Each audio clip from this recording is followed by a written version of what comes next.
The LEGO group is known for being very family friendly and always staying away from violence and dark themes, which is why today I decided to build the Hunger Games out of LEGO.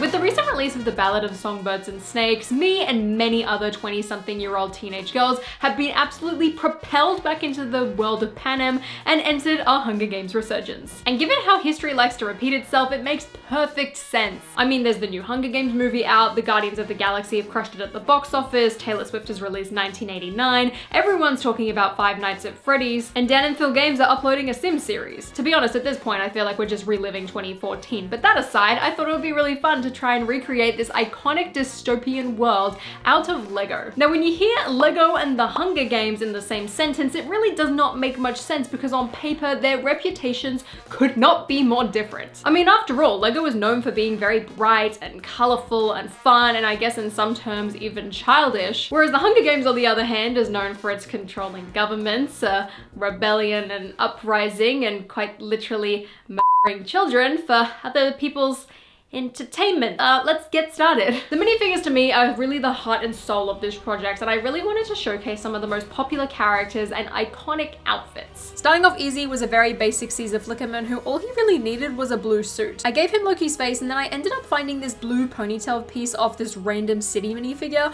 which while it's not quite the right shade of blue, is the absolute perfect hairstyle. Next up was Snow, and while he doesn't really wear a white suit in the movie, I thought it would be very, very fitting, and given that there was a brand new Moon Knight minifigure with a really nice white suit, I thought it was only right. Effie was a minifigure that I really wanted to do, but by far she was the absolute hardest just because I could not find an outfit and a hairpiece that looked quite right. I ended up going with her reaping outfit from the first movie, but as for the hair, I feel like this purple hairpiece was the closest I could get to making Effie look like Effie. Now for Peter, I ended up stealing the same head and torso that I had used on my custom Ken minifigure from the Barbie movie because I just feel like it worked really well to kind of represent Peter in the 74th games. Next up is the star of the show though, Katniss, and like Peter, I wanted to have her in her 74th games outfit. Her torso I stole off Keeley from The Hobbit. I gave her a bow and then tried to make it look like she was shooting archery, and this is when I accidentally killed our protagonist. Unfortunately, the rescue mission did not go that much smoother and I absolutely obliterated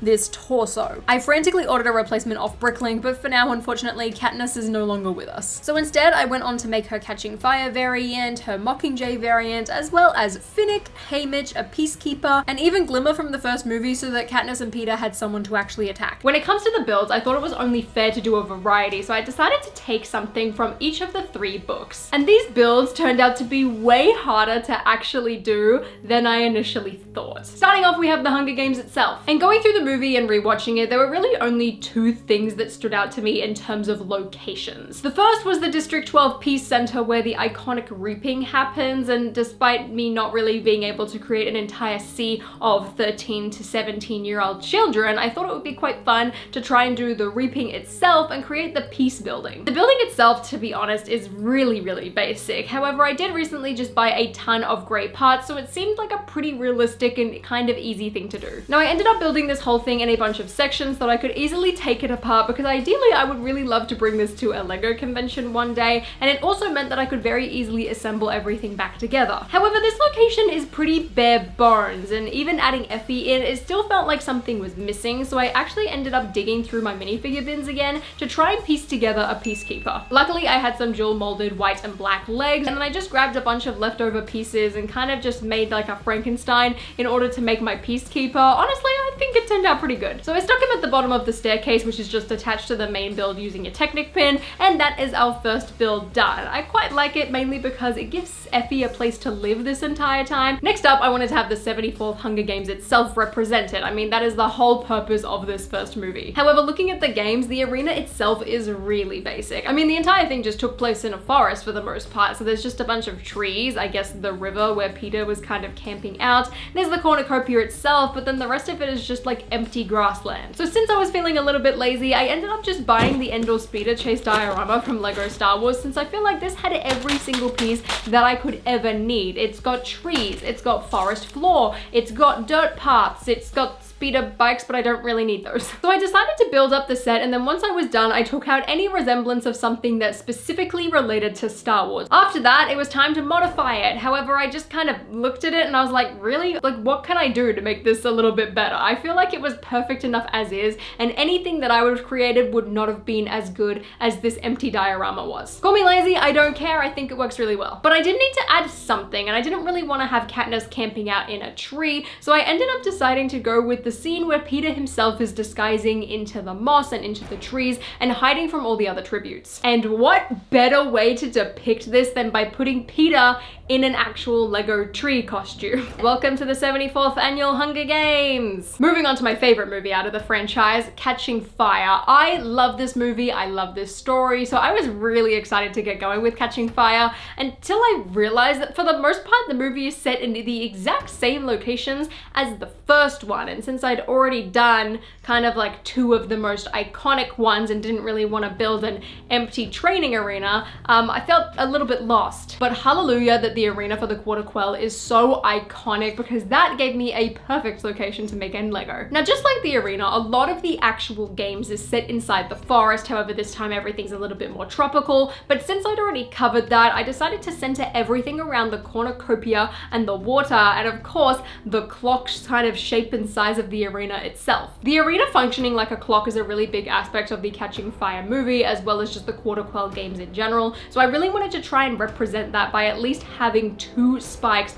of that kind of like clock section of the arena. Though trying to build the base for this model was still incredibly difficult, I wasn't really sure how I wanted to go about things. I knew I really wanted to represent the water, and then I needed to kind of have those rock formations that represent the clock hands, and of course the actual cornucopia itself, so I ended up by just going with a little bit of a slither and using a bunch of hinged plate pieces in order to make them come off at the right angle. And all of the rocks were just built by using a variety of dark bluish gray and light bluish gray slopes so that there was space for minifigures to stand on and actually battle. Now in my head when building this, the idea that I really wanted to depict was kind of that opening bloodbath scene after the cannons go off. So I needed to have space for a lot of the careers to be running, as well as Katniss and Finnick and everyone kind of battling at the cornucopia as they're trying to get their variety of weapons, which, speaking of weapons, that is really how I decorated the cornucopia, because for the most part it was just a bunch of slopey bricks and looked kind of bare. Maybe one day I'll buy a bunch more of these Black Widow suits so I can make a ton of custom ones, but for now we just have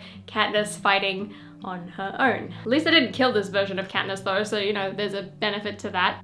And lastly, for the finale Mockingjay, I thought it was only right to have some sort of resemblance of the Capitol, because I feel like you can't really tell the story of the Hunger Games by only depicting the Hunger Games itself. Like, you really need the oppressor in the form of the Capitol. I mean, after all, I did make my own custom snow minifigure and he needs a place to sit. The Capitol as well is so different from the other aspects of Panem. I mean, it's a lot more glamorous, a lot more clean, a lot more refined, and it just made me challenge myself in a completely different way to the way all of these other builds have so far. I guess besides the forest, because I was lazy. Since I wanted the Capitol to be a home for Snow, I thought there was no better thing to do than his office. There wasn't a lot of reference images of it from the movie, however, it is on display at the Hunger Games exhibit in Las Vegas, so I used that to kind of give me an idea of what this is supposed to look like. I made sure to do the table with the pointed details, the carpet, Snow's chair, this like giant Mockingjay eagle bird type of thing at the back. I even tried to replicate a couple of the picture frames, and then my best friend for this was white masonry brick in order to kind of give some detailing, since I couldn't really do the marble effect very easily. The chair was definitely the most difficult part to do, but I was still able to make it big enough and far enough away from the table